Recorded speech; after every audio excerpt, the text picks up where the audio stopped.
அப்பா ஒரு பேரண்ட் போயிட்டாங்க. முன்ன வந்தது ஜட்டி கம்ப்ளைண்ட்டு, இப்போ என்ன கம்ப்ளைண்ட் கொண்டு வராங்கன்னு தெரியலையே. மேடம் குட் ஆஃப்டர்நூன் மேடம், உள்ளே வரலாங்களா? மேம் வாங்க வாங்க வாங்க. நீங்கள் யாரோட பேரண்ட் மேம்? నేను డోరా మమ్మీ మ్యామ్. చెప్పండి మేడం. డోరా మమ్మీங்களா? డోరా ఇక్కడరా? ஓ மேடம்க்கு நல்லா தெலுங்கு தெரியுதோ? இல்லை இல்லை மேடம், எனக்கு தெலுங்கு நான் தெரியுது. நம்ம தமிழ்லே பேசலாம். நான் கூத்துரு கிளாஸில் எப்படி இருக்கா? என்னது நாக்கு குத்துருவா? ஐயோ, நம்மளை நாக்கு பிடிங்கி சாவ சொல்லுதா இல்லை கெட்ட வார்த்தையா என்னன்னு தெரியலையே. உங்கள் மொழி எனக்கு புரியல, நம்ம தமிழ்லே பேசலாமா? எனக்கு கொஞ்சம் கொஞ்சம் தமிழ் தெரியும் மேடம், நம்ம தமிழ்லே பேசலாம். என் பொண்ணு கிளாஸில் எப்படி படிக்கிறான்னு கேட்டேன். அட கடவுளே, இவ்வளோ நல்லா தமிழ் பேசி நம்மளை கொஞ்ச நேரத்தில் கெட்ட வார்த்தை திட்டுருச்சேந்தம்மா. மேம் கொஞ்சம் புரியுற மாதிரி பேசுங்க மேடம். இதெல்லாம் உங்களுக்கு புரியாத வரைக்குமே நல்லது. இல்லை இல்லைங்க, உங்களுக்கு புரியுற மாதிரியே நான் சொல்கிறேன். உங்கள் பொண்ணு நல்லா படிக்கிறா கிளாஸில். எக்ஸாம் பேப்பர்லாம் கொடுத்தனே பார்த்தீங்களா நீங்கள் வீட்டில்? అవునండి, నా పొన్ను మార్క్ అంత ఏమి సరిగా లేదు, తక్కువ ఉంది. என்ன இங்கே வந்துட்டு கங்குவா படத்தை பற்றி கேட்குறாங்க? அது சூர்யா நடித்த படம்ல. நேக்கு ஐயோ சாரி, எனக்கு புரியல. ஐயோ சாரி అండి, నా பொண்ணு மார்க்கு ரொம்ப கம்மியாக இருக்குது, அதான் கேட்டேன்.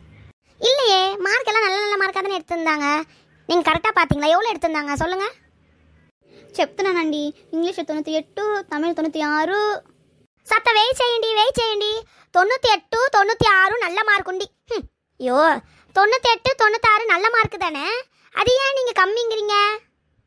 బావా మీరే చెప్పండి, మేడం గారు చెప్తున్నారు మార్క్ நல்ல మార్కని. மேடம், என் பொண்டாட்டி கேட்கறதுல என்ன தப்பு? 100க்கு 98 மார்க் தான் எடுத்திருக்கா. எங்கே போச்சு மீதி 2 மார்க்கு? இவ்வளோ பெரிய ஸ்கூலில் இவ்வளோ பணம் கட்டி எதுக்கு படிக்க வைக்கிறோம்? 100க்கு 100 எடுக்க தானே. ஸ்கூலில் ஸ்பெஷல் கிளாஸ் இருக்கா? ஏதாவது எக்ஸ்ட்ரா கரிக்குலர் எடுக்கிறீங்களா? சொல்லுங்கள், சேர்த்து விட்றேன். என்னது எல்கேஜிக்கு ஸ்பெஷல் கிளாஸா? ஐயோ இவ்வளோ நேரம் இந்த ஆள் வாய் திறக்காம இருந்தானே, இப்படியே இருந்திருக்கலாமே. சார் சார் சார் கோவப்படாதீங்க சார். சார் எல்கேஜிக்கெலாம் என்னங்க சார் ஸ்பெஷல் கிளாஸு? இவனாங்க சார் 10ஆவதாங்க சார் படிக்கிறான். 10th தாங்க சார் நம்ம பப்ளிக் பார்க்கணும். இதுக்கெல்லாம் ஒன்றுமே இல்லைங்க சார். இதுக்கெல்லாம் மார்க் பார்க்காதீங்க. பசங்க ஸ்கூலுக்கு வராங்களா, ஏபிசிடி எழுத தெரியுதா, பிள்ளைங்களோட இருக்காங்களான்னு பாருங்கள் சார். அப்புறம் எதுக்கு எக்ஸாம்னு வச்சு பேப்பர் திருத்தி மார்க் போடுறீங்க? பேரண்ட்ஸ் மீட்டிங் வைக்கிறீங்க. நீங்கள் நல்லா சொல்லி கொடுத்தாதான் என் பொண்ணு 100க்கு 100 எடுக்குமே. ஐயோயோ, இது 100க்கு 100 பைத்தியமா? எப்படி சமாளிக்கிறதுன்னு தெரியலையே. ఓకే అండి, నా కూతురు మార్క్ లేదు, అట్లీస్ట్ నా కూతురు ర్యాంక్ చెప్పండి. ఫస్ట్ ర్యాంకా సెకండ్ ర్యాంకా అండి? இங்கே ரேங்க்லாம் நாங்கள் போட மாட்டோம், கிரேடு மட்டும்தான். அதுக்கு தான் சைன் பண்ண வந்திருக்கீங்க. இங்கே பாருங்கள் இந்த ப்ராக்ரஸ் கார்டில்.